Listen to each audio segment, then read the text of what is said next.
রাজ্যবাসীকে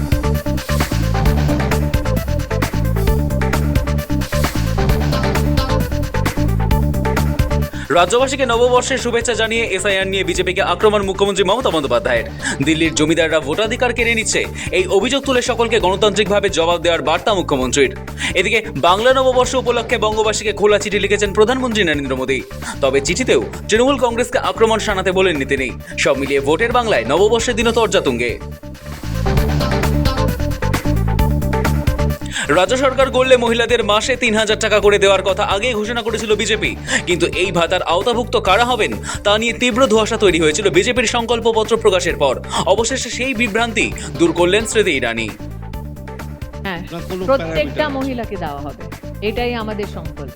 কোনো প্যারামিটার নেই, প্রত্যেকটা মহিলাকে দেওয়া হবে। মাতৃশক্তি ভরসা কার্ড বিলি অর্থমন্ত্রী নির্মলা সীতারামনের। নির্বাচনী বিধি লঙ্ঘনের অভিযোগ তুলে কঠোর পদক্ষেপের দাবি মমতার। নির্বাচনের নিয়ম ভাঙছে বিজেপি, অভিযোগ তৃণমূল সুপ্রিমোর। এখন বিজেপি টাকা দিচ্ছে, ইলেকশন কোড ভায়োলেট করে বেনামি কার্ড দিচ্ছে। দেশের অর্থমন্ত্রী এসে ইলেকশন চলাকালীন পরে ক্যান্সেল হয়ে যাবে। অভিষেকের গাড়ি চেকিং বিতর্কে মুখ খুললেন মমতা বন্দ্যোপাধ্যায়।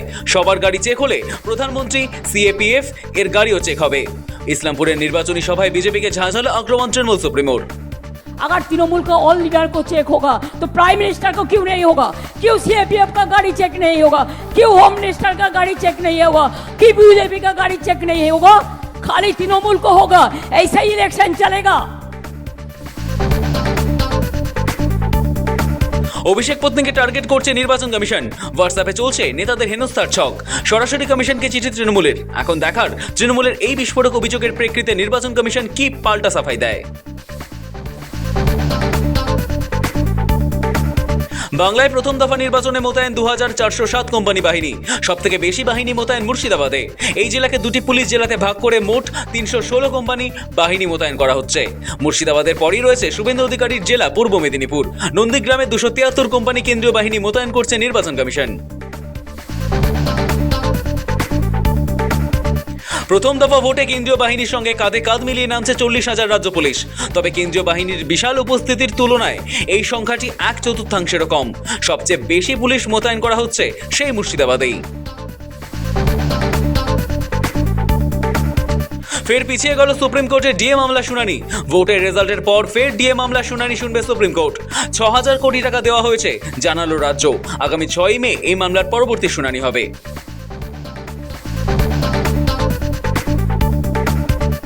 বিহারে নয়া ইনিংস শুরু করলো বিজেপি। নীতিশ জামানা এখন অতীত। বিহারে এবার থেকে বিজেপি শাসন। বিহারের ২৪তম মুখ্যমন্ত্রী হিসাবে শপথ নিলেন বিজেপির সম্রাট চৌধুরী। অবসান হলো নীতিশ কুমারের ২ দশকের শাসন, যা টিকেছিল বিজেপির সমর্থনে।